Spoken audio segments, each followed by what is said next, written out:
All right, everyone. It is 2 o'clock, so I'll go ahead and get us started. Good afternoon. I am Taylor Post, Swiftland's office manager, and I would like to welcome you all to today's webinar, The Story of the Disgruntled Patron, and today's presenter, Linda Bruno. Linda has been developing and conducting training workshops for libraries and other organizations for more than 15 years. She offers workshops on topics ranging from leadership skills to returning balance and lots of areas in between. Linda received her MBA from the University of Florida and has years of experience in hands-on management positions. She develops her workshops based on solid research and, more importantly, real-life application. Linda is also certified with DDI and Achieve Global. Please welcome Linda Bruno and enjoy her webinar this afternoon. Linda? Thanks so much, Taylor, and thank you again for the early conversation before we got started today. You know, we were talking a little bit about the situation that we're all in right now, and although this information was developed long before we thought that we were going to be in this situation, the current situation does influence how people are interacting with each other, doesn't it? And the fact that it's going on much longer than we expected it to is not making things any easier. You would kind of think that if we're in a quote new normal or new reality, that we would get accustomed to it. And although we all have resigned ourselves to it, whatever it looks like for us, I don't know that we are accustomed to it, and I don't know that our patrons are accustomed to it. So before we really dig into this today, I want you to consider our current reality as we go through today's session, because it puts an entirely different cast onto being a disgruntled patron. And I wanted to check in with you. What's happening with your library right now? Are you totally open to the public? Are you open and you've taken out furniture? Are you doing curbside service only? Are you only doing things online and by phone?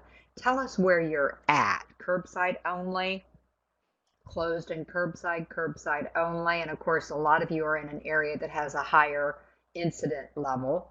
Curbside service, open to the public, curbside and by phone, fully open, closed, curbside, online. You see a lot of variety there, don't you?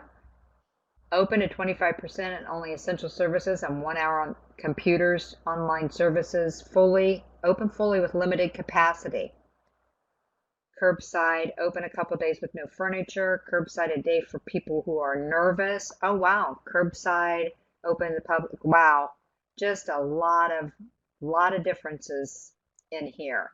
And now think about that and think about your patrons dealing with a lot of differences in the services they receive, not just from the library. I had a friend of mine tell me the other day that he was a little bit irritated because his library was still closed, but somebody else across town was able to get to their library. And I'm thinking, that's not really anybody's fault, because I said to him, people are just trying to make the decisions that they feel are the best decisions. And guess what? Nobody knows what those are.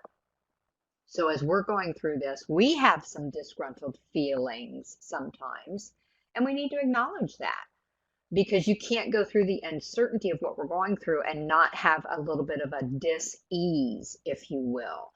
And what I've read and heard, I listened to a podcast for Dave Ramsey, and he has somebody on staff now whose name is Dr. John Deloney, and he's a psychologist, and he talks about the behaviors and the emotions of things like what we're going through, and his focus is often on finances, but then he switches over to relationships and so forth.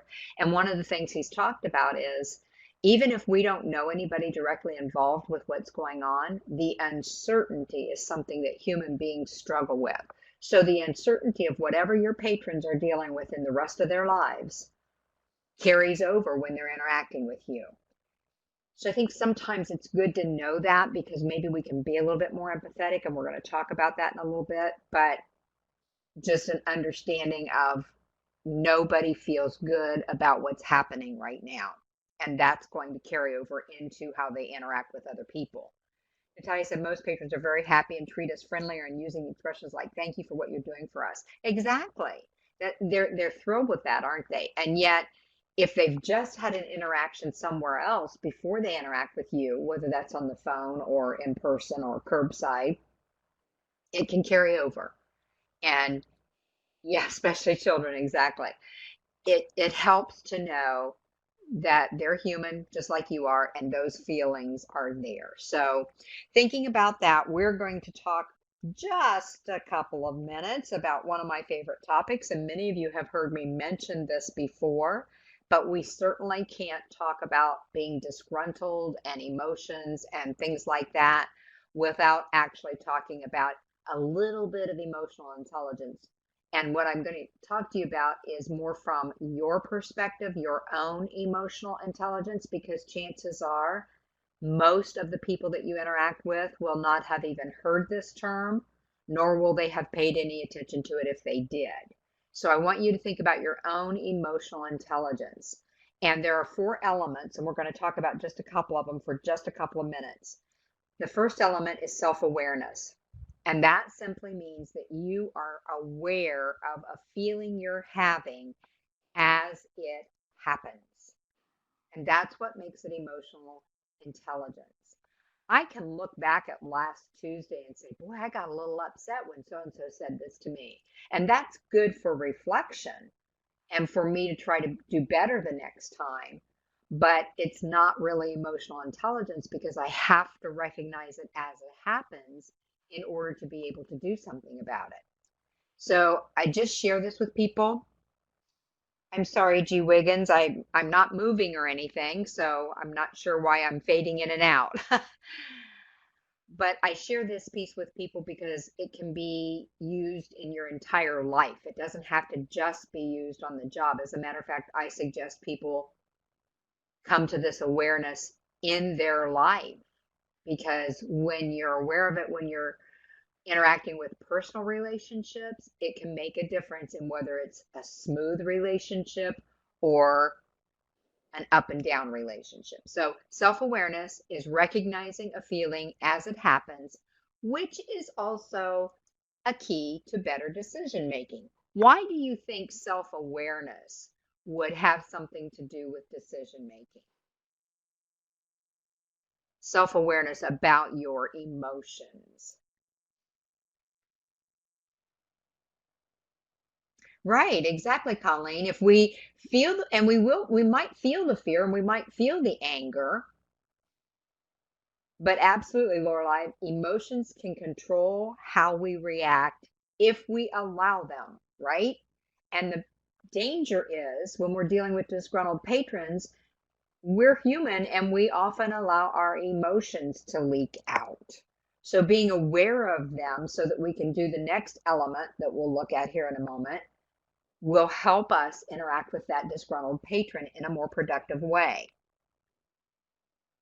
Sarah said, because emotions can cause you to be irrational. Yes, ma'am. They certainly can and do, don't they? And Kristen said, because when you're all riled up, you react without thinking. There you go. And you can't take it back. We've all heard the little cliche about you can't put toothpaste back in a tube. And that's exactly what happens, isn't it? You say something, you've caused a rift, you've caused irritation or anger or hurt feelings, and you really struggle to get back on an even keel. And Brent said it helps you keep things in perspective so you don't overreact. And it's very easy to overreact, isn't it?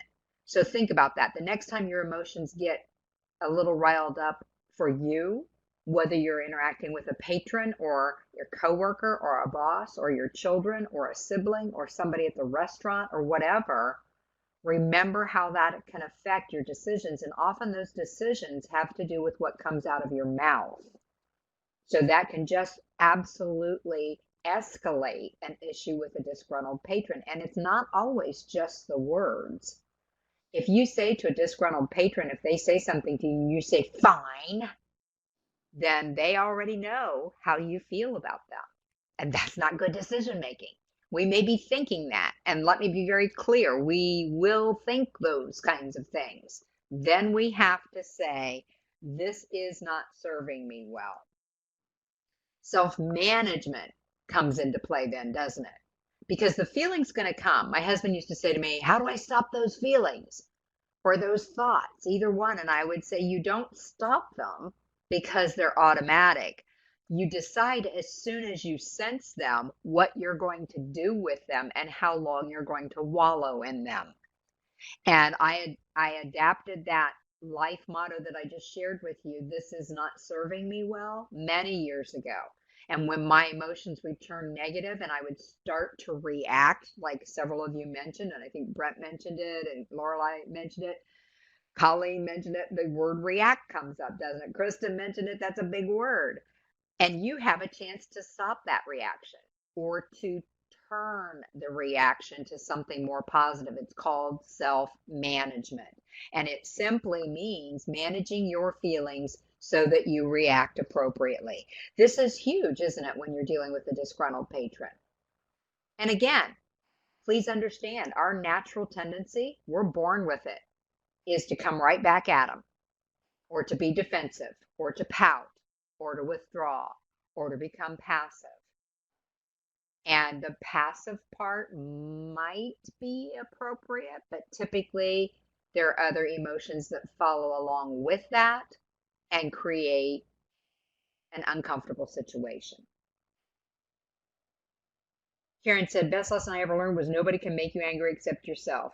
Absolutely. You learned that from conscious discipline, and I've heard it so many times over the years. As a matter of fact, Dave Ramsey said it many months ago. I was on the treadmill listening to a podcast, and I've heard that all of my life, but he said it in terms of what he learned from his grandma when he was growing up. And he'd say, my sister made me mad. And she would just grab him by the shoulders, not hurting him, but just to get his attention and say, she didn't make you mad. Yes, she did. She did this and that. And grandma would say, I'm not denying what she did, but you chose to get mad. And you can choose not to get mad. So think about that. When a disgruntled patron gets under your skin, and they will, you choose what you're going to feel. Maybe not that first split second, because you might get angry or upset or hurt or whatever. But then you say, you know what? This is not serving me well. Natalia said, actually, nowadays it's easier to look at your coworker as a real human being. Some are more kind of indifferent. Maybe they've always been like that and we do not realize the way they are. You know, that's funny you should say that, Natalia. I think we don't realize the way anybody is. I think we all mask to some extent, and I think that's probably good for the human race. And I think actually what I find challenging now is that everybody's decided they don't need to mask. And when I use the word mask, I'm not saying that in a negative way. I'm saying that in terms of self-management, because I'm not on social media. Matter of fact, I wanted to order something the other day as a treat for myself, and the boutique that I wanted to order it from, a friend of mine orders from there and loves their stuff, and I wanted to order it, and they were trying to force me into ordering through a social media platform. And I just clicked out because I have found social media platforms to be very negative and derogatory, and they're getting, I think, more heated as the years go by. And I noticed this as soon as the internet started, and as soon as we started having a Facebook and MySpace, I think, was the original one, and people started feeling like they could say things and not self-manage. And I have a friend that does that. He will put things on there, and I will say, why did you do that? Well, she said, and I said, no, no, no. Why did you engage? Well, and he just keeps coming back at me, and I said, what are you getting out of this except getting upset? So we need to take responsibility, don't we? Yes, exactly. And sometimes the word mask is used as a negative when we're talking about emotions, and it can be. But what I'm talking about here is to be kind to people and to understand they're going through things just like we are, whether it's a pandemic, whether it's anything else that's going on. They may be going through financial issues, relational issues, spiritual issues, whatever. And we need to understand that everybody we interact with is carrying something, aren't they? So when that disgruntled patron flies in our face about something, many times it's not even about us. not even about what just happened to them. It's about all the other baggage that you can see they're carrying over their shoulder. And of course, you can't physically see it, but you can see it by their countenance, by the look on their face. You can hear it in their tone of voice. It wasn't just that you didn't have the book they wanted, it was life. And so I'm saying, yes, it would be beneficial for your interactions with your customers to learn self awareness and self management, but it will be more beneficial for you as a human being. And I know that because when I first started studying this 15 years ago, I almost had to take a step back and say, I don't want to look at this.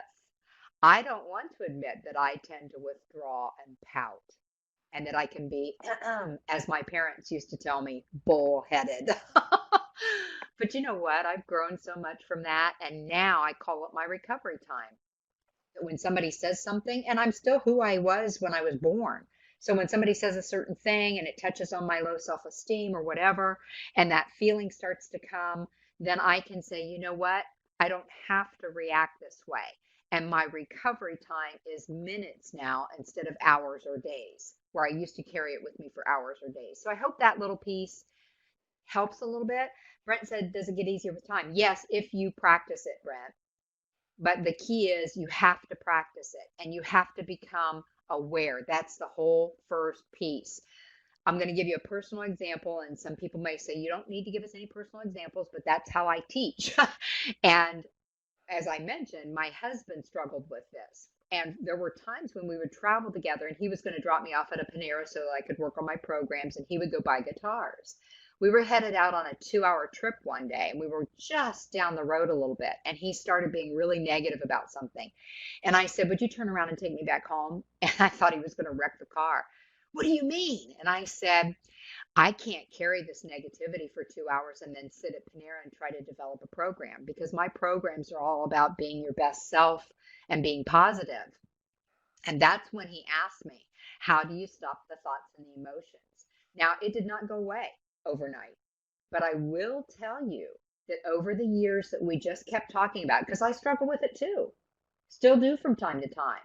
Over those years, we kept talking about it and kept finding ways to be more aware of it and saying, you know what? I'm doing this for me. I'm not doing it for my disgruntled patron. I'm not doing it for Deb or Taylor or Brent or Natalia or anybody else. I'm doing it for me because life will be better.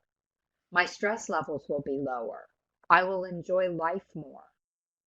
The friend I told you about that posts on social media, the other day I was talking to him. I think it was probably Saturday, which is highly unusual. We typically don't go that long without talking, but he was being so negative. He broke up with a lady he had been dating, and I mean, you would have thought the world was ending. And he's older than I am. He's been through these things before. So I finally said to him after about 45 minutes, because I would start to say something positive and he would just, yeah, but. You hear that? Don't hang around yeah, but people. And I felt myself being drained emotionally. I'm pretty self aware that way. And I finally said to him very kindly, have you thought about therapy? I said, I don't know what to say to help you anymore. And I've known him for decades. So I felt like I could do that. And he said, I've been in therapy before when I got divorced. And that was about 10 or 12 years ago. And I said, well, that's a whole different situation than what you're going through now. And I'm just going to tell you, I haven't heard from him since. Now I'm going to call him tonight, see if he's okay. But that was a long answer for your question, Brent. But I believe strongly that it does get easier. But I also want to put in a little disclaimer here. Here I am. I've been teaching on this for 15 years. I work on it. I read books on it. I read articles. I subscribe to a newsletter that I get 3 or 4 times a week about emotional intelligence. And there are still days where I struggle with keeping my emotions in check. And part of it has to do with, am I hungry? Am I lonely? Am I tired? Am I feeling like I'm not in control because of the lack of uncertainty that's out there right now? But see, that's all part of that awareness, isn't it? Because as I start to become aware why I'm feeling this way, then I can take the steps that make it easier to self-manage. And for me, part of that is quiet time. I journal a lot. And now in the last year, I've been reading old journals along with my new journal every day. And I can see periods where I have gone through this and talked to myself and talked to myself and talked to myself through my journal until I work through it.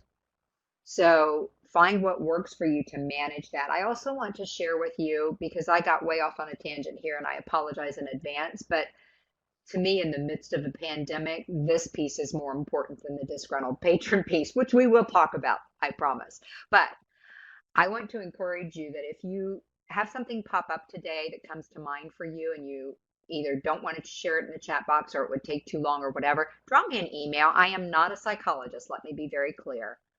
I just know that I've worked on these same issues for myself for 15 plus years, and I've found a lot of tools that help me, but I also have to recognize that it's always my choice to use those tools. So if you want to drop me an email, I always respond. If you like my answer, you can use the tools I try to give you. If you don't, you delete it. I will never know. Everybody's happy. So always feel free to drop me an email about any of these things. Sharon said, good point, Sharon. Catching yourself at the beginning is the key. I have to remind myself that I too can have a negative opinion, stop myself from thinking negative. It helps me to be less stressed, and I won't carry it home or pass it on to the next patron, which is what we do. Sharon says, sometimes we get so involved with ourselves and it's hard to redirect and reorganize your mind to keep focused on the patron in front of you. Sometimes we have a patron that comes in with a negative mindset and you can't get away from the negative comments. You have to try not to allow their negative comments to lead you down their path. It's at the bottom of the first page of your handouts, Deborah, but I'm going to go ahead and type it into the chat box as well because I'm always willing to answer that. It's lfbruno@cfl.rr.com. You know, I was thinking this morning, and it's funny, Sharon, that you mentioned that. I read something this morning about spiraling down. And I thought I would love to do some kind of a program, and it wouldn't be very long, and maybe it's just one slide, of a picture of a spiral and how our negative emotions are at the top of the spiral. And you know how when water rushes down a pipe and it starts to swirl faster and faster and faster? And what I pictured when I pictured this in my head just this morning was our negative emotions come in, we choose to engage them. Yay, love this. This is where I'm comfortable, right? Because we are sometimes. It's where we're comfortable. It's where my friend is comfortable. He doesn't want to hear anything positive. He's comfortable in the negativity. And what I pictured in my head was as that spiral went down, he got comfortable and he was in a hammock. Okay, little hammock stretched across the spiral. Picture that. And he just rests there because that's where he's comfortable. And as the spiral goes down even further, the hammock turns into a nice big cushy bed with big fluffy pillows and blankets and all of this, and that's where he's going to stay. And I don't want to do that. And I don't want you to do that, whether it's with a disgruntled patron, because it's their issue, isn't it? No matter what they're disgruntled about, you may have made a mistake. Your library may have caused an issue. That's life, right? So no matter what they're disgruntled about and how they want to carry it around and how they want to spew it on you, it's your choice what you do with that disgruntledness, which is obviously not a word, but I think it's very appropriate here. So anyway, okay. So here's the thing though. As I've been indicating, feeling your emotions isn't a sign of weakness. We will have the emotions. Acknowledge them. Don't deny them. I'm angry. I'm hurt. I'm intimidated. I'm fearful. Whatever it is, acknowledge your emotions so that you can handle them. Because the weakness comes in when you allow them to control you. Sharon said, we do get complacent. We can get used to the negative. We're safe in it at times. We have to get out of that room and move on, but it's hard. And here's another thing you just reminded me of, Sharon, and I don't think I have it in this particular segment, but in one of my programs, I had read the idea that the walls of your mind never stay bare. Think about that. I have a slide, and it didn't even occur to me to put it in this one. It's a blank wall, and it's totally bare. But it never stays bare, does it? So am I going to allow the negative stuff to come onto that wall of my mind and live there and stay there and become permanent? And I'm going to put the nail in the wall and hang it there? Or am I going to move that aside and bring in the positive stuff because we have to move it. It doesn't often move by itself. We have to move it. So don't allow your emotions to control you. Experts say we experience 27 emotions each waking hour. I have no idea how they know that. I'm sure they put those little electrodes on somebody's brain and tested them and so forth.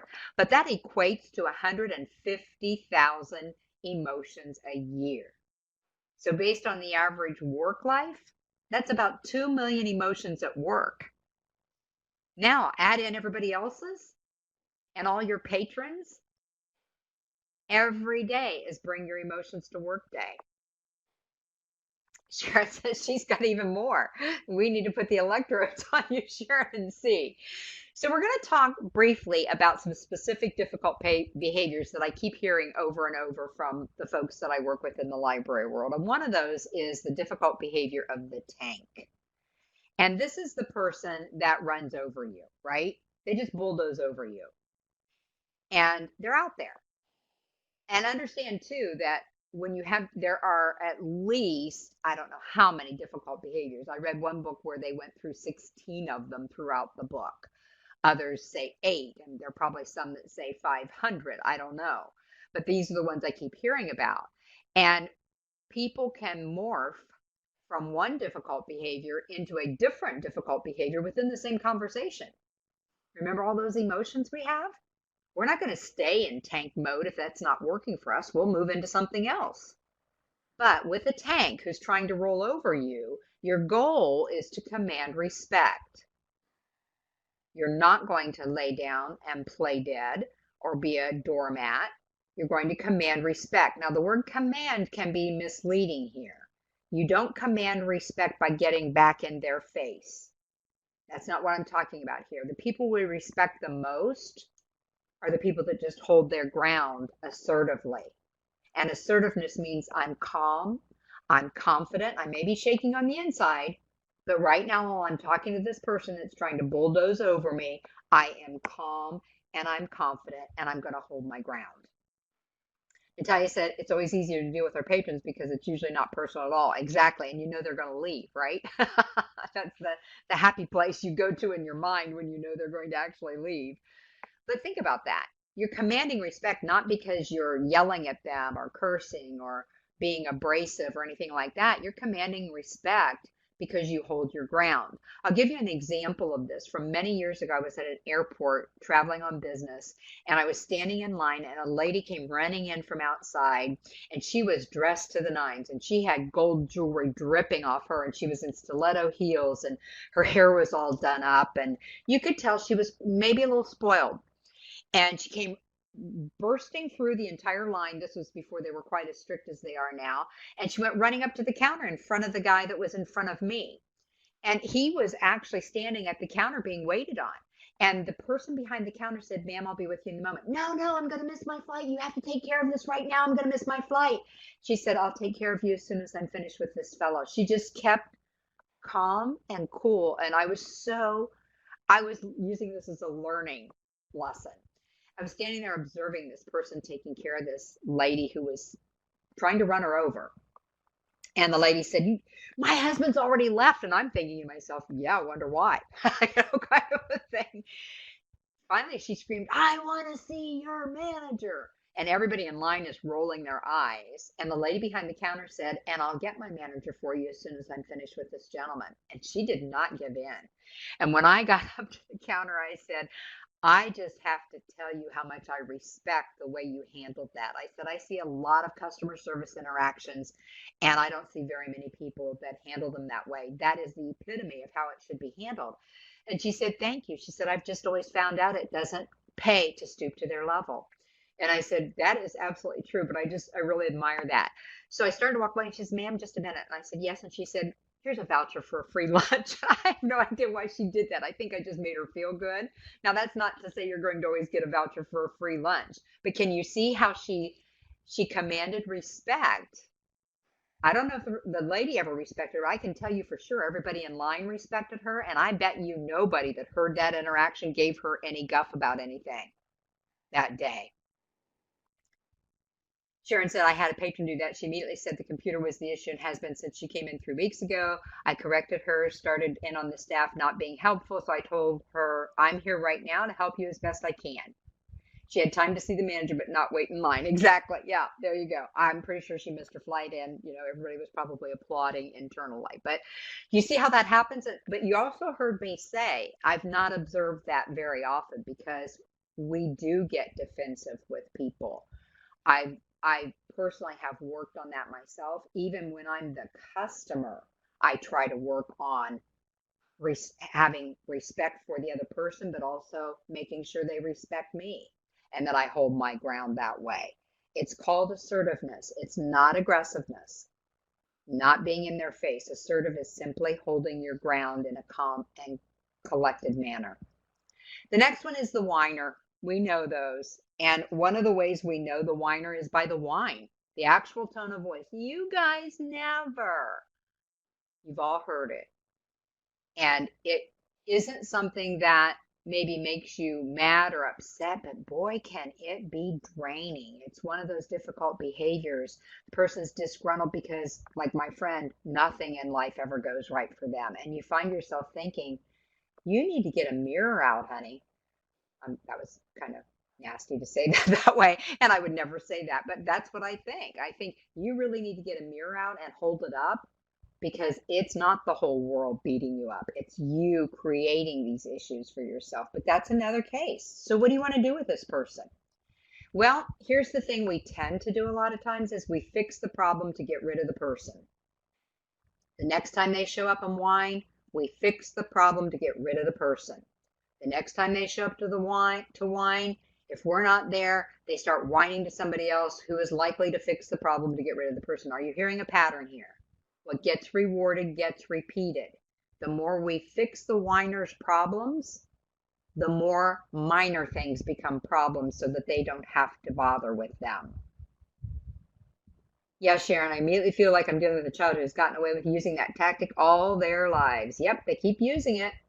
Squeaky wheel gets the oil, and what gets rewarded gets repeated. So your goal with these people is to form a problem-solving partnership. Now, you don't sit there and say, we're going to form a problem-solving partnership, but you help them see what they need to do. And once you've told them, you say, well, remember, this is what I told you, and you wait for them to do it. Brent said the old saying, if you meet one jerk on the way to work, you're having a bad day. 2 jerks on the way to work, you're having a really bad day. 3 jerks on the way to work, and you're the jerk. I like that, Brett. I saw one over the weekend and it said, sometimes life is good. Sometimes life is bad. Sometimes you're the problem. So we're all saying the same things, aren't we?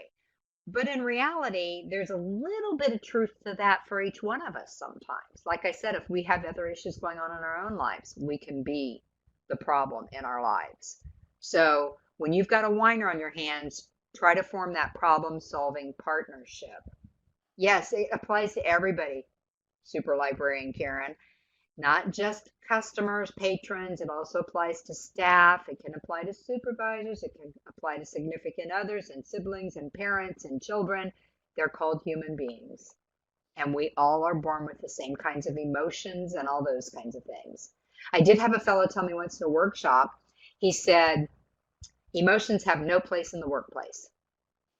And he had his arms crossed and he said, none. And I said, well, that sounds like an idyllic world. And maybe, in an idyllic world, that would be the case, except that if we have no emotions, we don't have joy, we don't have kindness, we don't have all those things either. So when we've got these difficult behaviors, we need to choose how we're going to deal with them. We are not trying to choose how they are going to react because we can't. We can sometimes impact how they behave, but not always. So our goal is to form the problem-solving partnership. Exactly, Sharon. He was a little bit arrogant, a little bit negative, quite negative actually throughout the entire workshop, I will add. But yeah, that was an emotion in and of itself. Exactly, defensive. So what do you do with the whiner? Yes, Eva, exactly. Understanding for each other. Listen for the main points because they're going to go on and on a lot of times. And then you might need to interrupt them tactfully. and say, okay, if I understand you right, Deb, you need help fixing the copier. Here are the instructions. And you turn around and walk away. And I know you can do it. Because if you fix it for them, and all it needed was you need to push the green button instead of the red button, they're going to want you to push the green button for them every time. Ursa said that's the defense mode, arms crossed. Yes, attitude is coming, or it's been there, and his had been there the entire morning at that point. So I knew, it wasn't going to be a productive discussion. And finally, when he kept making a couple other comments, and I saw people in the room who worked with him frustrated by his response, which is how he treated them at work as well, I finally just smiled and said, I think we need to agree to disagree. And I physically turned my body around and started talking to somebody else. Not to be rude, I was being kind because I wasn't going to engage that kind of discussion. So with a whiner, you want to try to help them learn how to solve their own problems. So you listen for what the real problem is, because they can come up with, 9 points to what's really going on here. And then you interrupt, get to the main point, and form that partnership. Another one is a grenade. And this, of course, is the person that just blows up at you. Remember, the tank's going to run over you, and it sometimes actually seems like they're being nice. And in reality, they've just bulldozed right over you. The grenade, it's very obvious they're not being nice because they explode. And many times it's a repeatable cycle. So what do we need to do? Well, in this case, you need to take control, don't you? Because they're being disruptive. They might be worrying people. So your goal is to get control of this person who's a grenade. And remember, people morph back and forth. So sometimes when you get control of the grenade, they turn into a bulldozer or even a whiner. But if you're just aware that that's how people behave, then you can stay confident in the situation and deal with it the best you can without it touching your emotions to the extent where you're going to misbehave. So how do you do this with the grenade? You want to get their attention. That is not screaming back at them. Karen said, okay, let me go to Super Librarian Karen. What if you can't get to interrupt the customer tactfully and they keep talking? You just have to be quiet for a moment. If you're quiet and you can't do it tactfully, most people eventually realize that they're the only ones talking and they're not getting any response. And that's when you've got to jump in.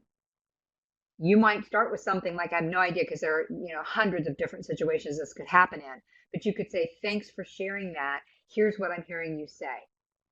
And then you move on. The patron who continues to forget their email address and password, I had somebody tell me this worked for them, and I think it might sometimes, it won't always. But buy some business cards, blank business cards. You don't even have to print your library on them. You could, but maybe not if it's going to be a password. And have them write it on the business card and suggest they put it somewhere that they can refer to it. Everybody, typically, not everybody, I shouldn't say that. Most people carry something that size with them. A state ID, a driver's license, whatever, credit card, Publix, card, whatever.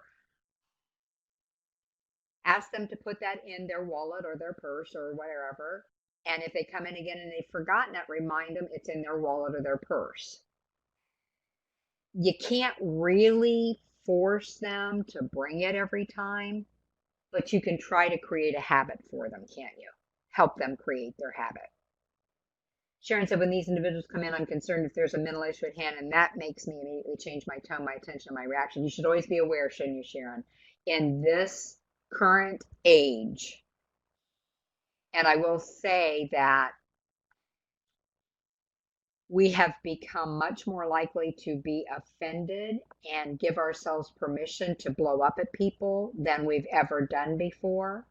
And there is a book out, and I think this has probably been written many times. It's been written in different ways, but it says, be hard to offend. If everybody you interact with would take that to heart, you wouldn't have people screaming at you and being difficult, because they wouldn't be offended by every little thing. Emily said, I saw a tip for tactfully interrupting people in full flow. Pretend to drop something, lean over, pick it up, just a way to get a pause. I love that, Emily. That's great. Or just drop it. Drop your pen and say, excuse me. Bend down, pick it up. And then as you're standing up, you can start to say what you want to say, right? It's a great suggestion. Thank you. Sign them on as a guest to help. Yeah, you can do that. If they catch on to the dropping, every technique you talk about when you're talking about human behavior, somebody can overcome, can't they? Or they can do a workaround. We just have to do the best we can. I hate to tell you that, but that's what this whole webinar is about, is doing the best we can, because none of the techniques that I'm sharing with you, and I have researched them, they all work sometimes, but none of them work all the time. And many, many years ago, I read a book that it didn't say it in these words, but it indicated in the first chapter that if you just follow what we're saying here, this is exactly how this will go. And I'm looking on page 67 thinking, okay, if I do this and this and this person's definitely going to react this way. And then it didn't happen because they're human and we never know what they're going to do. Yeah, you'll get a reputation for being clumsy. That's okay. You can always try it, right? Super librarian Karen said, I'm already klutzy. I'd probably knock something over. So that might work. There you go. So what you're trying to do with the grenade is get their attention. And sometimes that's just looking them straight in the eye, which can make your stomach churn, and being very quiet. They do want to be acknowledged. You got to acknowledge them. You want to reduce the intensity. And so when they're talking to you, maybe your voice gets a little bit quieter when you start reacting to them. And then you want to practice prevention if you know what trips them. If it's your boss, if it's a coworker. I used to work with somebody who absolutely looked forward to pushing this one person's buttons just to see how they would react. I don't want to do that. I'd rather practice prevention. Brent said, how do you deal with patrons that ramble or keep talking about things that aren't the issue, like politics or something like that? Find something else to do, Brent. If you're done helping them, and I'm not trying to be rude or anything like that, but I'm going to make sure I always have work I can go do. And I'm going to say, excuse me, I've got to take care of this for my boss, or excuse me, I've got to make a call to a patron, or excuse me, or whatever, and dismiss yourself. Yeah, or you could have somebody give you a rescue phone call, a signal of some sort to let them know you need help here. Or they could just walk up to you and say, Brent, I need you over here for a second. And they do, because what they need is to help Brent out of the situation. And again, these are all techniques that you try. And here's the deal. They might work with Sam that came in yesterday, and they might not work with John tomorrow. But here's the other thing we need to remember. If we don't try anything, nothing changes. And I know one thing for sure that does work is to make sure our own emotions are in control. And to recognize that this is part of our profession, isn't it? To help people through these things, whether or not they are being kind to us or not. Boundaries, absolutely. Yeah, I can only speak with you for 5 minutes, and then I've got to go do whatever I've got to do. I always tell people, don't lie or embellish or do anything like that, because you could get caught, and that's not going to feel good either. But always make sure you've got something you could go do. It doesn't have to be urgent. They don't know it's not urgent. I have to go take care of this report. Maybe the report's not due for 3 weeks, but I need to go take care of the report. You didn't say when it was due. Sometimes the person changes when another staff member comes into the conversation. Yep. Because if they feel like they're cowing you, or I don't know if that's the right word, if they're making you cower, some people thrive on that. It feeds them, doesn't it? So practice prevention if you can with the grenade. Then you've got the know-it-all. And this is the person who really does know a lot. There's the think they know it all, which is another one of the styles that I've studied. And they just like to look good. And then you have to kind of quietly correct them because they're wrong. But the know it all often does know a lot.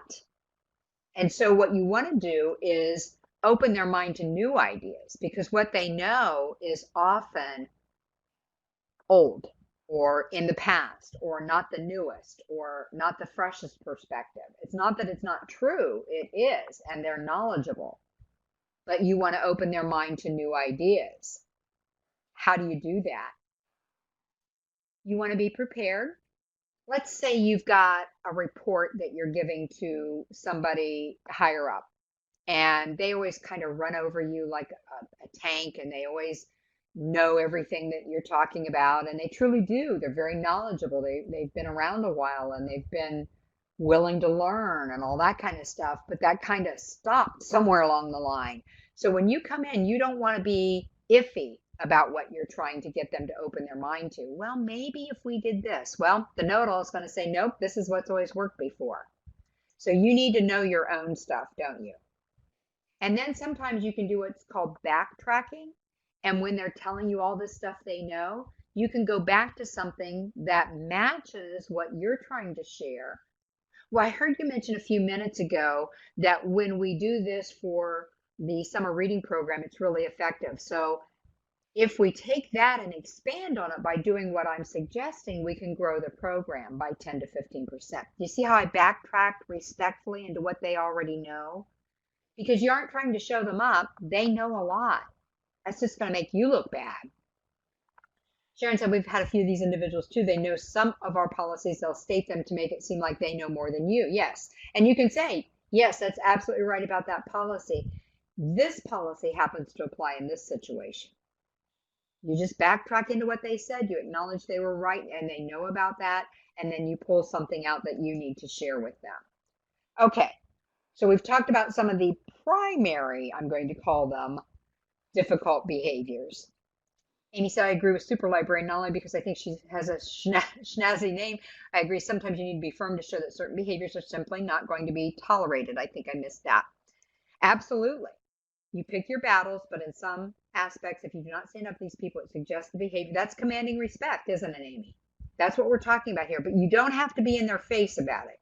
You can still be confident and assertive. And that is picking your battles and letting them know this is not going to go over for you. Exactly. It's not going to be tolerated. Now, Natalia said, some patrons are just acting in weird ways and we just do what we can. Yep, that's human beings, isn't it, Natalia? Some people just act in weird ways and we do what we can. Today, one of our usual patrons came to pick up 8 items. He picked up only 3, then walked away and then called back and asked to send the 5 holds to another branch for him to pick them up. Huh. No idea or explanation for this mysterious behavior. He checks on all the items, then acted like that. I have no idea. Just weird. Unless, I'm going to give him the benefit of the doubt and say he just wanted to take a drive around because he's been sequestered for so long. That might be part of it. So let's look at some facts here. There are a couple facts we need to know for sure. We can't control other people. Look at everything you've shared in the chat. And by the way, thank you for sharing so much in the chat because that's what makes this so rich. You know, this was originally meant for Library Staff Day for Swiftland. And so I left it in this format because I knew all the content I had put in here was still appropriate for our webinar. But I also knew we were going to do some role plays if we were at Library Staff Day in person. And that's challenging when you're in a webinar. But what makes it easier and better for the people in the webinar is when you all are willing to share. And look at how much you've shared today, your experiences, your techniques, all those things. So I just wanted to take a minute to thank you in case I forget to do that at the end, because you are what makes a webinar so rich. Super Librarian says you can only do what they want to do. If they complain, then you say, we did what you asked us to, so you can't complain. Exactly. Understand you cannot control others. Here's another key point. Understand you can't change others. I want you to, I don't know, write this on the bare walls of your mind. And that can be something that you nail up on one of those walls in your mind, because this doesn't just apply to disgruntled patrons. This applies to, like I said, your boss, your coworkers, the people you live with, the people you interact with at the public store, the Walmart, whatever. You can't control them and you can't change them. You sometimes have the opportunity to impact how you interact with them, and that's wonderful. But even that isn't guaranteed, is it? Yep, they can always complain. Absolutely, Brent. And they will. And you know what? I've been a customer that complains. I've been one of those people. Now, I'm very aware of not being the disgruntled customer, but I will certainly voice something that I think would be helpful to them as constructive feedback. So sometimes we I think, too, get in the mindset that these people aren't just sharing, they're just trying to make us feel bad or being negative about us, and so we dismiss everything they say. And sometimes it's worthwhile to kind of pay attention and make sure something they're saying couldn't be used for us to give better service. Yeah, we're all the customers, aren't we? So you can't control them, you can't change them. But here's the key, and I've already alluded to this, you can and should control how you respond to them. And if that's not taking care of their behavior, you need to think to yourself what my sister used to say. Some of you have probably heard me say this, but to me it was profound. She was struggling with coworkers who would sit across the lunchroom table from her 3 feet away and talk about her. They didn't like her because she helped the boss. She helped them stay caught up with production. She worked in a factory, and the boss didn't favor her. He couldn't. Here's your wages. You don't get any raises. He gave her a 99-cent Wendy's coupon one day, and they got upset about that. So she called, and it hurt her feelings. And I said, but Deb, that's their issue. What kind of petty people are they that they would do that? And I kept talking to her about it, and she'd feel a little bit better. And the next week, something else would have happened. And finally, one day I was talking to her, and she said, I finally got it. I said, what's that? And she said, I would hate to live inside their heads. That made a lot of sense to me. There are people that are in my life, like my friend who has turned 100% negative. I wouldn't want to live inside his head. And I feel bad that he lives there, but I can't control him and I can't change him. The only thing I can do is try to be careful about how I respond to him, because I felt myself the last time I talked to him getting frustrated, and I could start to hear it come out of my tone. And that's when I wrapped up the conversation, because I didn't want him to feel that way. But I wouldn't want to live inside his head. Yeah, put yourself in their shoes in a sense, except understand that they have choices too, don't they, Sharon? Yep, you try to empathize. We're going to mention that here in a moment. Help them best you can. How can we fix it? All those things. But in the end, there might be something going on inside that they've either chosen to wallow in, or it's pretty bad stuff and nothing you say or do is going to make them feel much better. And that's okay too. I know there were times when my husband was dealing with all of his cancer issues and the after effects, and I was going to school full time and trying to work full time and taking care of the animals and the house and all that. So I'm pretty sure there were times where I was not the kindest person. I don't think I was ever in anybody's face, but I suspect my tone was short at times without me even knowing it. So everybody's got something, and we need to realize that and understand it's okay for them to have that, but don't take it on ourselves either. Yep, you can redirect the conversation, sometimes helps. So hone your own skills. Stand up for yourself. Remember, being assertive doesn't mean being aggressive. Just stand up for yourself. Practice that assertiveness. Practice it now if it's an area you struggle with. When the disgruntled patron isn't there, are there other areas? I had to send an email this morning to somebody that promised to do something for me 3 months ago. And it was a little bit of an uncomfortable situation to begin with. But I was assertive at the time, and I said, would you mind taking care of this? Sure. I said, thank you. And then this morning it occurred to me that was back in May. I looked and it hadn't been taken care of. So I wrote another email. And the reason I'm writing it in an email, I'm not calling, is that I need it in writing because it's something that needs to be taken care of, and I may need to produce that at some point. That's the reason it's in writing, but I'm always kind. And I said, I think if you do XYZ, this will take care of it. Thanks. And that's all I said. But that's assertive, isn't it? Now, if I didn't have to keep a paper trail, which I feel necessary in this particular instance, I would just pick up the phone and say, hey, I wanted to let you know that hasn't been adjusted yet. And it would be dealt with that way. Yep, a sincere, kind compliment helps sometimes. Absolutely. Sometimes they're taking too much of your time and not considerate of others. Yeah, everything you all are mentioning is part of the human experience, isn't it? And so much of what we're talking about today requires discernment, and it requires strategy sometimes. And then you think you've got it down pat, and the next time you try it with somebody else, it doesn't work at all. But you know what? Isn't that kind of what makes us good at our jobs and what helps us grow as individuals? Is that we keep trying to be our best? Yeah, absolutely. Only a sincere one, because they'll know if you're faking it, and that'll make it worse. So in order to effectively deal with a real situation, practice listening. You have two ears and one mouth. And I know people that don't say anything when someone else is talking, but they're also not listening. They may be planning what's for dinner tonight or what's on TV that they want to watch. Or our real reason for not listening most of the time is because we're planning our own response. That's proven. Scientists have studied that. And there are a number of reasons we don't listen well because most of us don't listen as well as we could. I'm going to say all of us don't listen as well as we could in every situation with different people in our lives. But the main reason is because we're preparing our own response. Be quiet, Brent. I see that comment in there. What did she just say? Well, you have a recording, so you can go back and listen, right? Sharon said, sometimes I have that person who's only waiting for their chance to respond to us. Yeah, and sometimes you are that person, Sharon. I'm just going to throw that out there. I hope you forgive me for saying that because everybody in the room has been that person at one time or another. You know how it is, and sometimes it's in a very positive thing.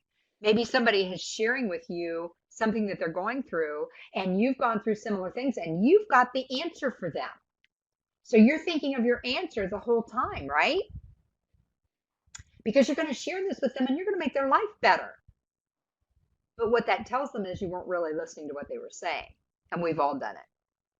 My husband was working for a friend of his when he was going through cancer treatments. It was just a way for him to earn some money. He couldn't go out on the road anymore. And this friend needed a manager for his store. And so the friend was telling him, who owned the store, the music store, was telling him about a guitar that he had. And Guy knew all about this guitar. He'd had decades of experience at that point.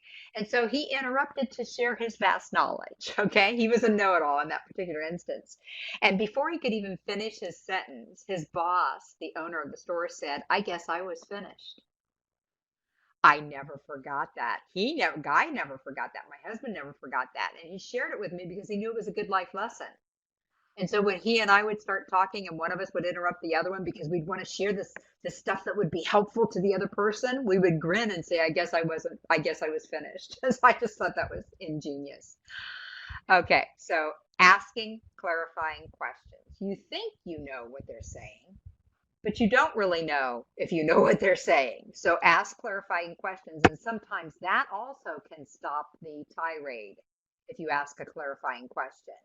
And managing your own stress level when somebody is showing the signs of being a disgruntled patron can be helpful to you. Always can be helpful to you because you've got your own stuff that you're carrying around, whatever that might be. And when people pile theirs on top of yours, your stress goes up and your body starts to create toxins that aren't good for you physically and emotionally and mentally, and they can drain you, and you don't want that. So find ways to do that. When their frustration or irritation or anger results in drama, as it sometimes does. Absolutely, Sharon, I want to address that. I have an issue with jumping to a conclusion. Thinking I know what they need, I have to work hard at trying not to do this. It's very common. It's one of the other reasons. When I actually do a segment entirely on listening, there are, I'm guessing because I don't have it here in front of me, 8 to 10 primary reasons we don't listen well. And that's another one, Sharon, is we jump to the conclusion that we know what they're talking about. We make assumptions, don't we?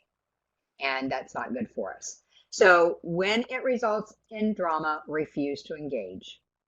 And there are a couple of different ways to think about that. Don't join the party, because for a lot of people, this makes them feel good. I'm going to take this out on somebody. Don't join the party. Don't take the bait. Because many times people are baiting you to get a reaction. That can be true in your personal life as well. And don't feed the beast. Yeah, Sharon, we all do that. They have a few keywords. I assume I know what they want. Most of the time I'm wrong, or at least part of the time, right? Yeah, exactly, Yasmin. Don't stoop to their level, which is what we're talking about here. Don't engage with them. Brent, I do. Can you drop me an email? Because I don't have them here at my fingertips, but I've got a couple on my bookshelf that I have read that have been helpful to me. And I'd be happy to share those with you. Super Librarian Karen says, I try to do a mini interview to try to get a proper answer for the customer, and they're quite happy when I do this. It means I'm listening to what they want. Yeah, if you are asking clarifying questions, it means you were paying attention to begin with, right? You can't ask a clarifying question unless there's something to clarify. Now, if you're asking clarifying questions and they've already stated the obvious, then that's on you. You weren't paying attention. I can remember I did a chat with a computer company once. I tend to do chats because I get frustrated talking to them on the phone. So I said in 2 sentences what I needed, and they came back with something that didn't even relate to what I had typed. And I had to wait for a few seconds. I got to tell you, I was frustrated. They weren't even listening online. And so I typed back and I said, would you please reread my comments? And then I got an answer. So yeah, we need to pay attention, don't we? Recognize how easy it is to absorb the negativity of that person or your coworker or your supervisor or whatever. We're like sponges, aren't we? Jim Rohn, who did a lot of behavioral learning and teaching over the years, and I think he passed away a few years ago. He has a lot of books, a lot of recordings out, and he said, you're the average of the 5 people you spend the most time with. Be careful about that too. It's why I haven't made the effort to call my friend, because I needed that break to rebuild my own reserves. And tonight, I'm thinking, okay, tomorrow I don't have a webinar. Tonight would be a good time to call him. I'm usually on the phone with him for 45 minutes to an hour. But I'll be ready. And instead of being a sponge, Kristen said, uh-oh, I'm in trouble. Just something to be aware of, Kristen, just saying. But some of you probably attended the session that we had called Shields Up, warding off negativity. And that's kind of what this is. There are times I'm more susceptible than others.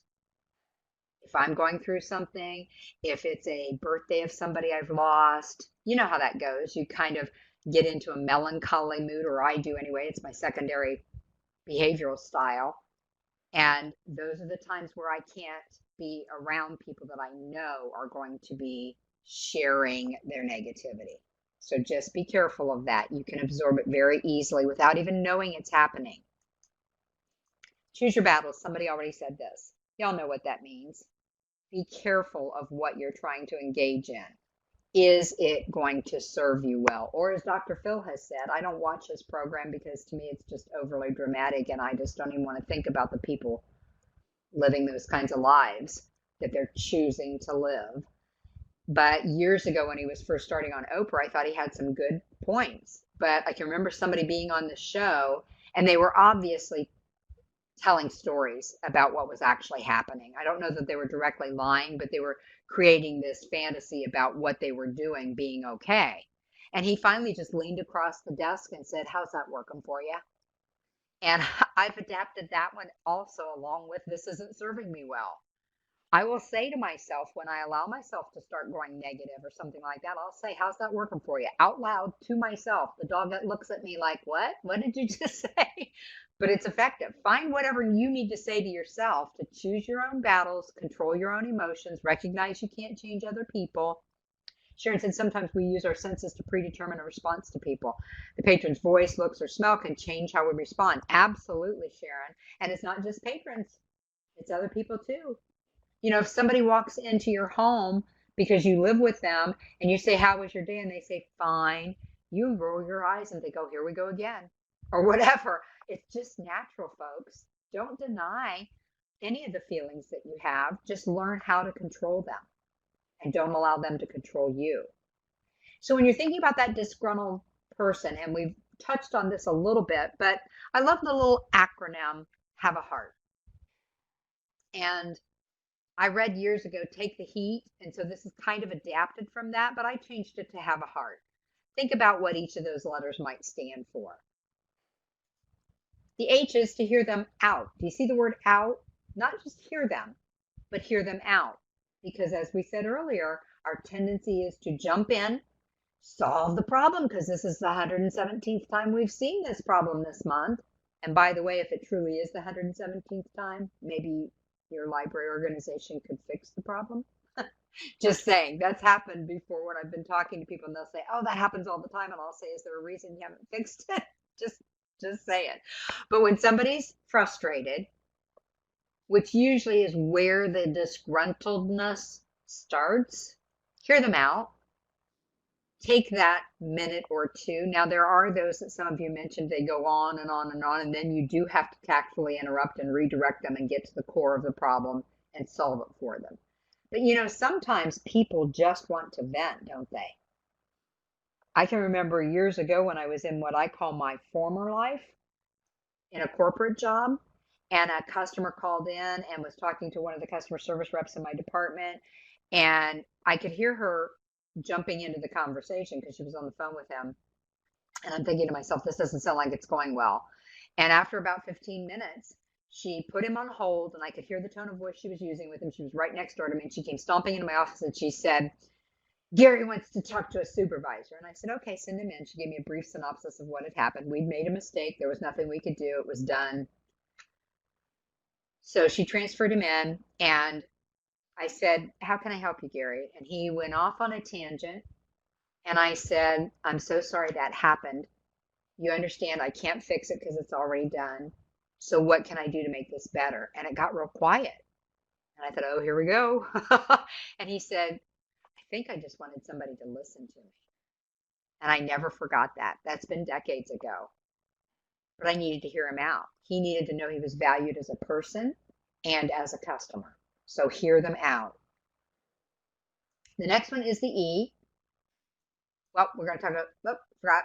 How do they know you're actually hearing them? Eye contact if you're talking to them face to face, and sometimes that's not easy, especially if they're disgruntled. But eye contact lets them know you're listening most of the time. Respond, not to interrupt. Not to interrupt, just respond and say, I'm sorry. Wow. How can I help? Those kinds of things. Not, well, if you'd done this, or we can do this, or here's what we can do. No, you're responding to let them know you're here. Maybe you're just nodding your head or raising your eyebrows or whatever. But respond to let them know you are actually hearing them. Your facial expression. Do you know that people can hear you roll your eyes over the phone? Yes, they can. It comes out in your tone of voice. Your body language. You can tell when people are thinking certain ways and certain things. Be careful of your body language. And the last one is to ask those questions that we talked about earlier. So the H, the E then is what some of you have already mentioned, empathize. We do not know what they are carrying with them, do we? We know things that we've had to carry before. Smile before you dial. I like that, Robert.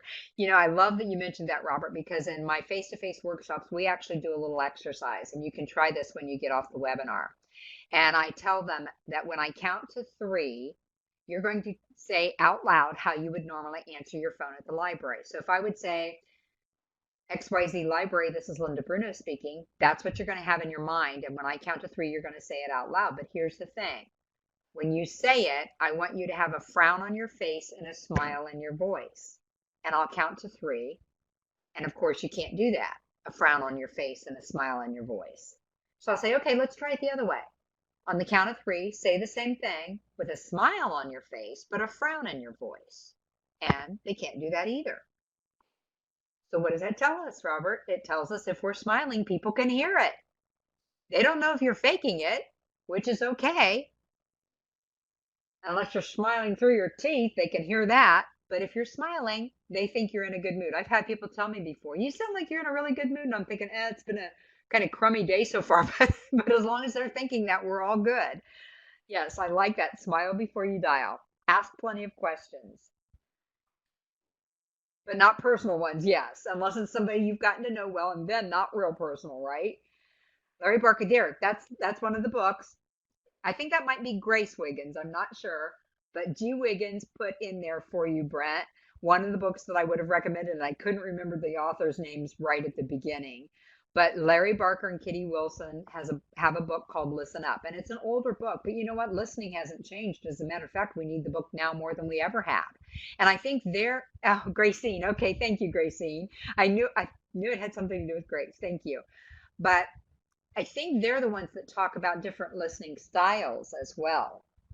So yeah, that's a great book. It's one of them I've got on my shelf. But yeah, drop me the email and I'll send you any others that I can find. Yeah, being sincere and kind. empathizing. Sometimes simply responding with empathy can be effective because we're trying to understand and we're being kind, but we're still being firm because we still have to do what we have to do for our jobs, don't we? So it's okay to be firm. We just need to be kind and show that we're trying to understand. Here's another little nuanced thing we don't always think about is when they're giving us something that they're going through and it's frustrating them, et cetera, and we say, I totally understand. No, you don't. Doesn't matter if you've been in the exact same situation, you don't totally understand because you don't know what their life is that's lending its perspective to what they're currently going through. Better to say, I'm so sorry that happened. I can understand why you're frustrated. But when you say you totally understand, it means you've gone through exactly what they've gone through. And for some reason, that trips people's triggers. They get upset about that. I don't, but I've had people tell me that. No, you don't totally understand. And I'm thinking, well, I think I kind of do, but if you say I don't totally understand, then I don't totally understand. So be careful about those kinds of things. Don't open the negativity door, and you know what that is. It's when Mrs. Smith comes in, and Mrs. Smith is kind of a whiner, and every time she comes in, she's got a problem. And so you've already decided before Mrs. Smith even walks up to the counter that this is not going to be a good interaction. And you've opened the negativity door, haven't you? And when you open the negativity door, you start creating emotions. Yes, I'm sorry about that. Absolutely. How can I help you now? How can I help resolve this? Absolutely, Karen. So eliminate your emotions. And I probably should change that word to lessen or reduce your emotions because I don't want you to really eliminate them. I want you to acknowledge them to yourself, but not let them take over the interaction. And don't take it personally. As somebody said earlier, it's rarely personal. Rarely personal. It may sound like it is, but it would be rare that somebody would be personally, verbally attacking you because of something that happened in your library. So we've done the H and the E, the hear them out and empathize. And the next one is apologize if it's appropriate. You don't have to apologize for everything, but sometimes I will apologize like Karen said. I'm not saying I'm sorry that I did it. I'm just saying I'm sorry that happened. So I'm not necessarily taking responsibility, although here's the key. If it is our error, take responsibility. There's, to me as a customer, not a whole lot more frustrating than when people won't acknowledge that the mistake was made. Just say the mistake was made. Do you know in the medical field, now this study is several years old, but there was a study done that in the medical field, if there was a mistake made and the professionals apologized, the percentage of lawsuits went down by something like 78%. People know that mistakes are made, but when medical professions won't admit that there were mistakes made, lawsuits go up. I had an instance like that. I didn't file a lawsuit. I was trying to help them improve their performance, if you will. And I got a 3-page letter back with all of the reasons nothing I said really mattered. And I can only hope that they took what I said to heart. I know they were protecting themselves from a lawsuit, and I know that from a previous interaction that I'd had about a bill that I had with them. But I didn't intend to file a lawsuit. I was just trying to help any future patients. So I'm hoping they took what I said and took responsibility within their organization, even though they felt a need to defend themselves in writing, which I get because we're such a litigious society. Thank you, Robert. Linda, sometimes I get a physical response to what people are doing or saying. How have you learned to control the physiological emotional response? Kind of similar to the way I control the emotions and thoughts coming into my head, Robert. When that happens, I have to talk to myself, and that's what I do inside my head. I actually talk to myself.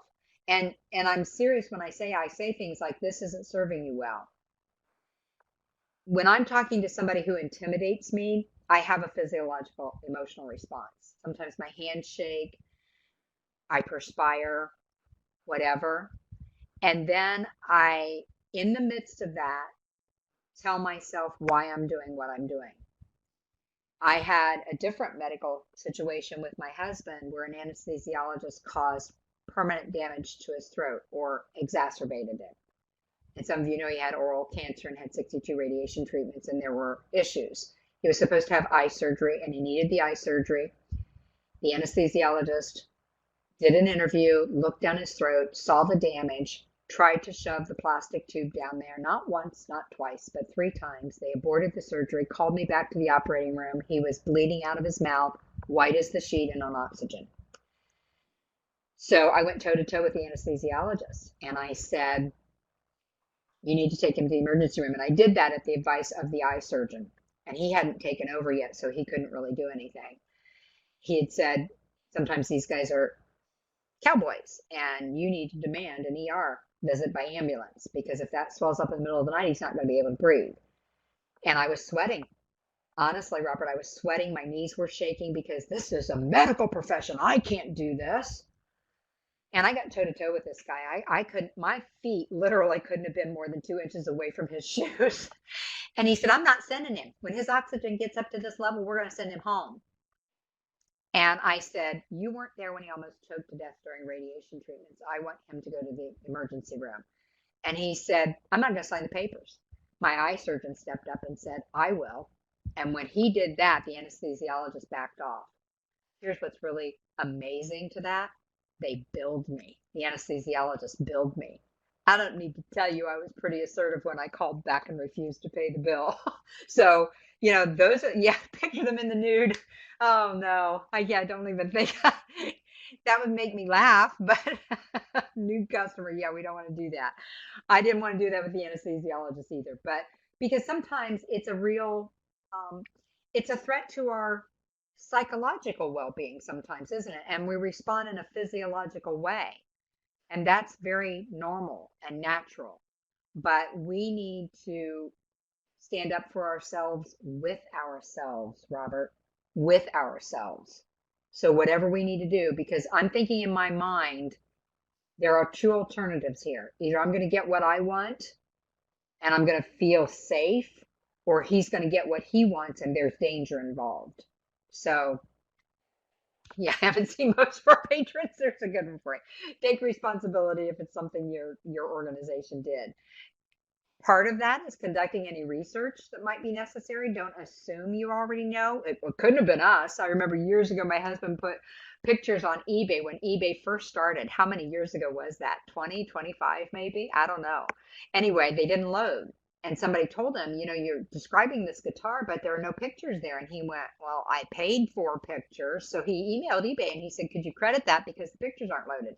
eBay came back and said, since it's never our responsibility when the pictures don't load, well, I can tell you that since then, there have been a lot of times their pictures didn't load because of their website. But they didn't want to take responsibility and they didn't even do the research to see what had happened. Self-mastery. Yep, Robert. And somebody mentioned earlier, I think Brent mentioned, does it get easier? Yes, it does. But I've never found it to be natural for me. The self-mastery of even my emotions. It's never been automatic. I've had to make a conscious choice to control my emotions, and I've had to make a conscious choice to not maybe be able to control my physiological response, because sometimes you can't. Your body does it. You just really can't do anything about that.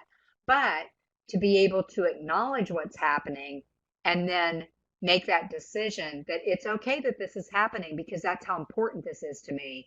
But I'm going to be assertive and I'm going to do what needs to be done in this situation. Natalia said, asking for a second opinion is good if the team you're working with understands this important concept as well. Usually a person who's complaining expresses extra frustration to one of us, but when another team player is incorporated, the same person usually tries to show all his wonderful being. Yes, that's true too. Yeah, and again, any of you that want to dig a little deeper, let me know. Again, I'm not a psychologist, but I can tell you it feels like I've studied this enough to be one. And I always find it life affirming to grow in these areas for myself personally. Own the interaction that you're dealing with this disgruntled patron. Don't pass them around unless it's absolutely necessary. If you know nothing about that area that they're asking about and they're upset about, then certainly. But if you're going to pass them around, you take them to the next person, you explain the problem to the next person, you show that you heard them as a person. But otherwise, you own the interaction.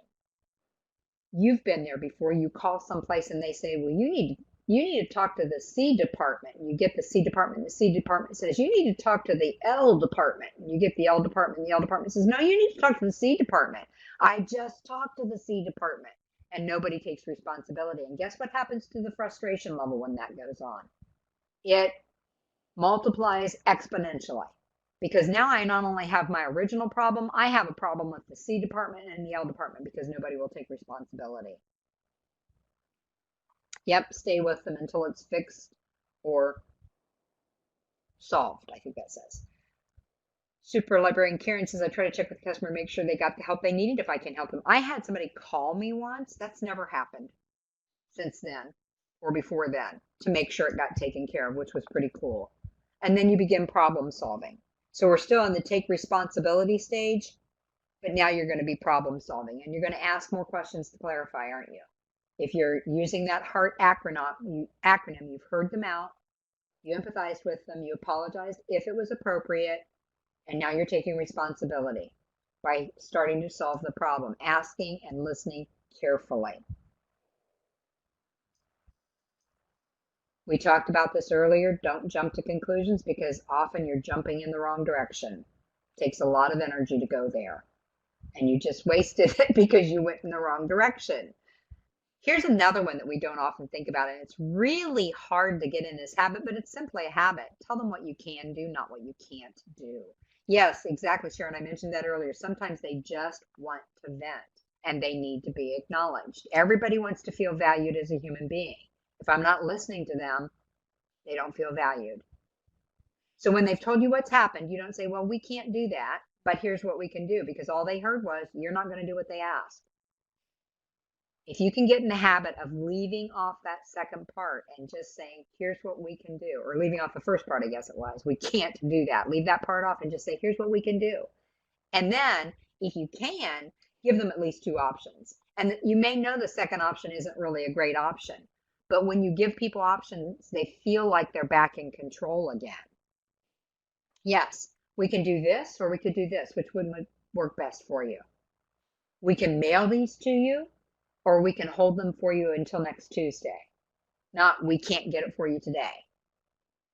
That's probably already pretty obvious if it hasn't materialized yet. So say what you can do, and when you can, give them options. And the last one is to thank them.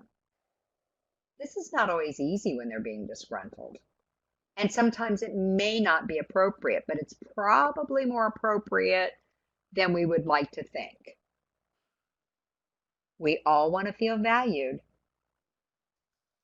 And when you thank them, they feel valued. Thank you, John. I really appreciate you letting me know about this. And we are going to take steps so that it doesn't happen again in the future, whatever it might be. But thank them if you can. So you hear them out, empathize, apologize if appropriate, take responsibility, and thank them. Now, here's one of my favorite sayings from Stephen Covey. Seek first to understand and then be understood. Really, that kind of encompasses what we've been talking about, doesn't it? Seek first to understand and then be understood. Susie, I'm not sure what your number means. 7 habits. Absolutely, Robert. That's my favorite one. I can't even tell you what the other ones are. I think start with the end in mind is one. I can't think of them. But anyway, yeah, this is my favorite one. Okay, so what about next time? Because let's be realistic. There's probably going to be a next time that you'll have a disgruntled customer, a disgruntled patron, a disgruntled coworker. Don't take it personally. And I know this can be challenging because sometimes it feels like a personal attack. But as we said, it's 99.37% of the time, made up number. It's not personal. Here's another thing though. No problem, Susie, thanks. I just want to make sure I didn't misunderstand something. Don't take it home. Here's what happens. We take it home. Things get a little tension filled at home because we took it home. Then we take the tension from home back to work the next day because we took work home the day before. And it's natural for us to do that, but you understand what I'm saying. If work is affecting your home life all the time, you need to take a step back and see what you're going to do about that. Years ago, when I was in my former life in the corporate world, I was really struggling and I felt like I was becoming a person I didn't like. And I came home one day and I was very frustrated. And my husband said something and I snapped at him, all on me. And he said, "Don't treat me like the guys you work with." And I said, "Then stop acting like one." And I knew in that moment that I either needed to quit my job or my relationship was going to be very difficult. He didn't say anything. He understood what I was going through. He had heard enough of it. He heard about him enough and ended up quitting. I was becoming that person I didn't want to be. So don't take it home. We carry it back and forth exactly between the two places we spend the most time. Make reducing stress a priority. What are you going to do? You might want to exercise. I know you don't want to hear that. Yes, you care about your job, then you should. And you can take it personally to the extent where what could I have done better? But when you take it personally as a personal affront that somebody's verbally attacking you, that's not healthy for us, is it? So exercise. It really does, as much as I hate to admit this, it releases endorphins that help you fight off the stress. It's good for you. Yes, Brent, take ownership. Don't take it personally. Absolutely. You can take ownership for an issue and help the patron solve it without taking it personally, can't you? And you can take thorough ownership. And I had somebody say something to me the other day. I said, well, when I do my work, I do it based on I value my integrity and my reputation and the quality of what I do. But if somebody gives me negative feedback and it feels personal, it takes me a little while, I'm going to tell you. Now, it takes me a lot less time than it used to, but I still feel that. And you know what? If I get to a point where I don't feel it, that bothers me too. So I want to feel it, but then I want to control that emotion so that it doesn't control me. So exercise for your stress, develop a hobby. I know, Sharon, me too.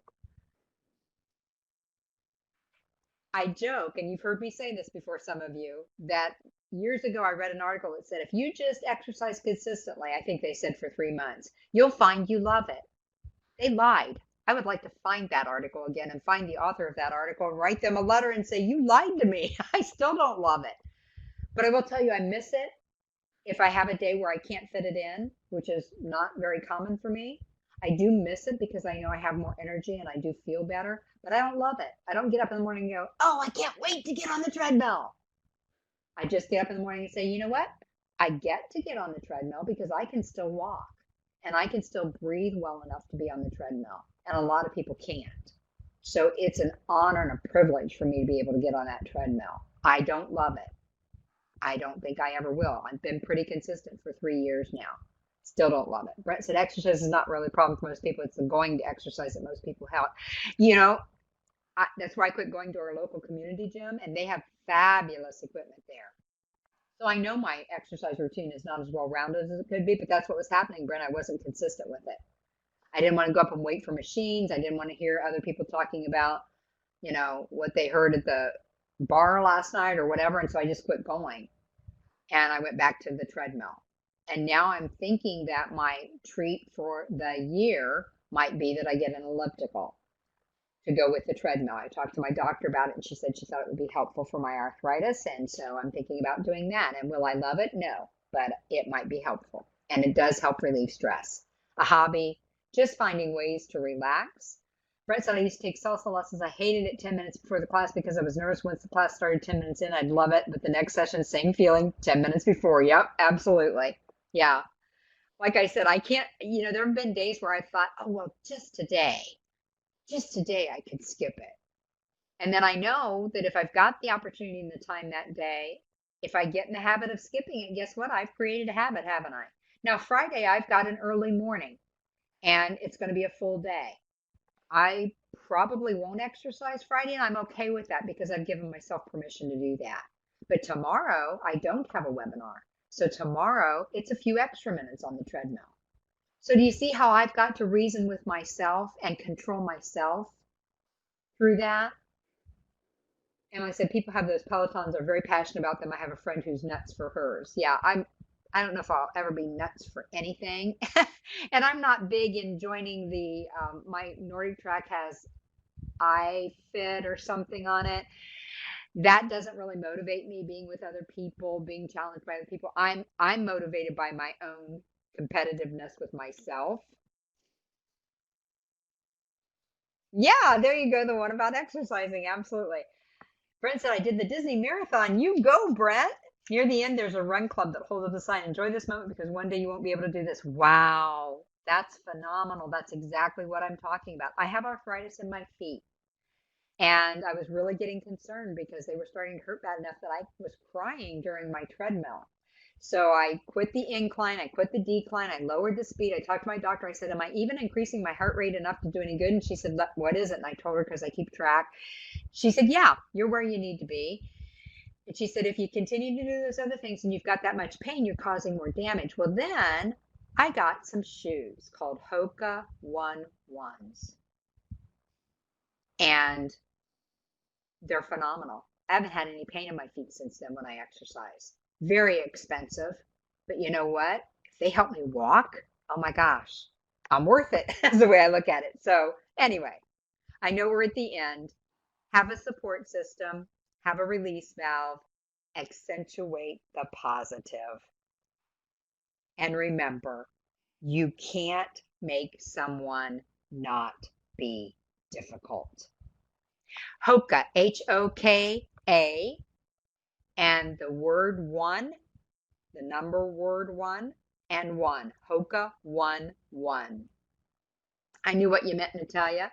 You can't make somebody not be difficult, but you can control your own emotions. Thank you all for being here, and thank you again for sharing so phenomenally in the chat box. I think it was a really rich discussion, and I hope you did too. And I hope you found some tips that will be helpful to you.